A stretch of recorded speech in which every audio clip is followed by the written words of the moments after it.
Donald Trump and Vladimir Putin have made a secret global deal that could divide Europe, while Europeans insist that the Kremlin is using peace talks on Ukraine to make deals with the United States of America.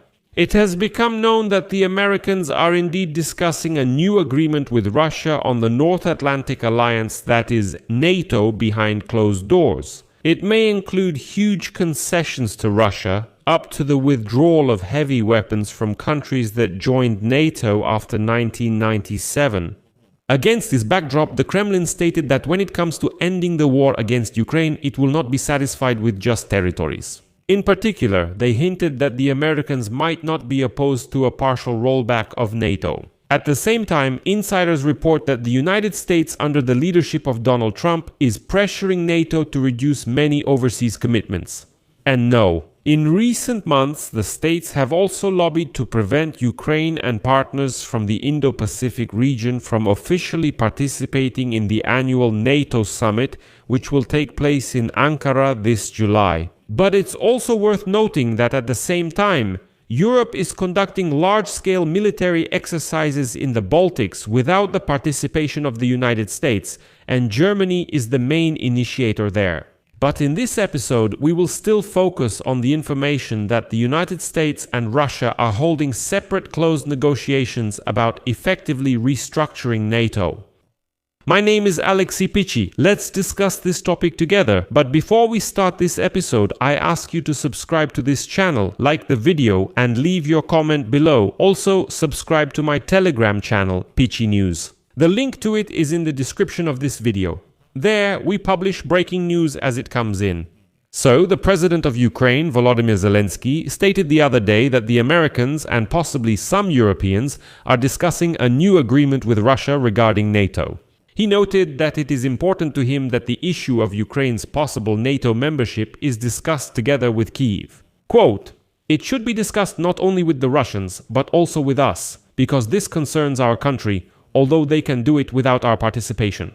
Perhaps there is still something we don't know. In any case, we will respond to any unexpected actions if they occur. That's it." This statement was made against the backdrop of the fact that during the trilateral talks in Geneva on February 17 and 18, the delegations discussed military and political issues. And as Zelensky reported, all three sides were constructive specifically in the military direction. According to him, the military understands how to control the ceasefire and end the war if there is political will, but there is no political will. The Ukrainian president noted that the sides had almost agreed on all issues, and monitoring will definitely take place with the participation of the American side. But Donald Trump and Vladimir Putin have clearly planned a separate deal on NATO, and this information is not appearing for the first time. Zelensky was not the first to voice it. The publication Politico writes that the United States is behaving unexpectedly strangely within NATO. The United States, under the leadership of Donald Trump, is pressuring NATO to cut back on many of the alliance's overseas initiatives, including ending a key mission in Iraq.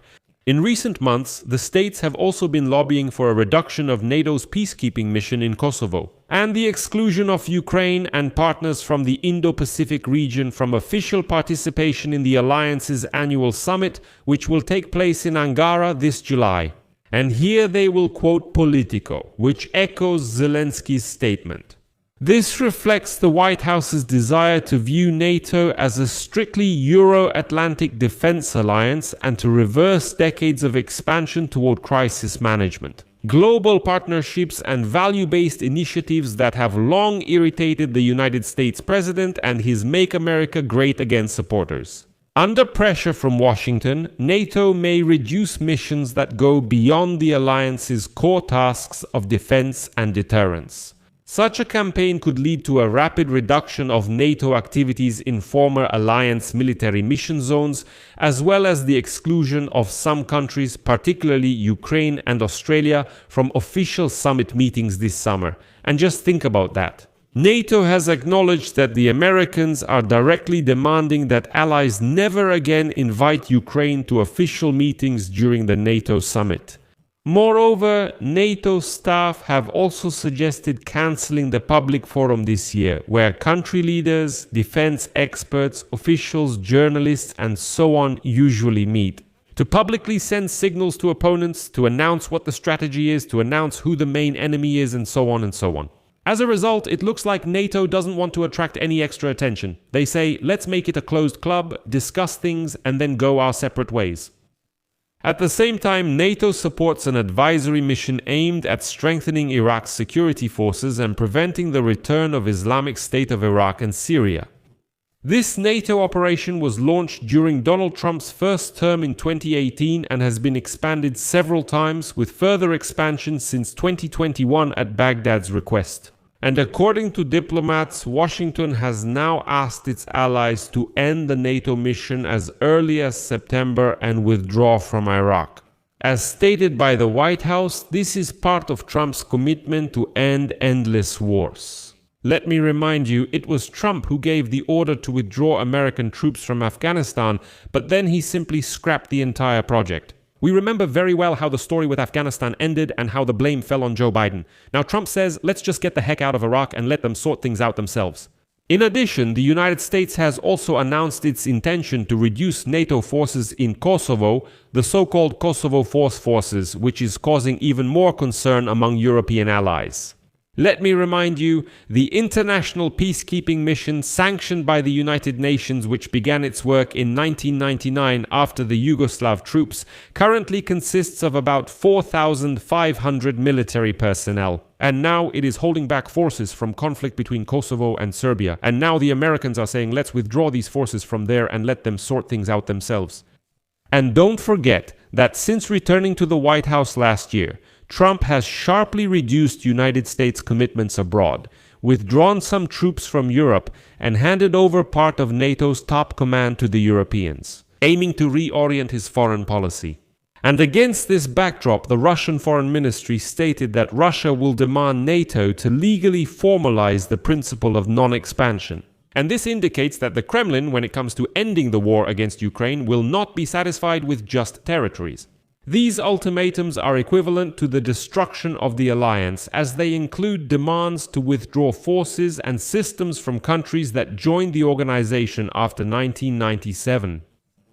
This is in addition to Moscow wanting NATO to abandon its open-door policy, its eastward expansion, and partnerships on the eastern flank, including with Ukraine. So, the Kremlin is saying, listen, Ukraine isn't part of NATO, so just abandon this program. Why are you supporting it? And you know, Trump's logic actually encourages this. And here, Trump's team is signaling that they're supposedly even ready to agree to some of these demands. That's the situation we're dealing with.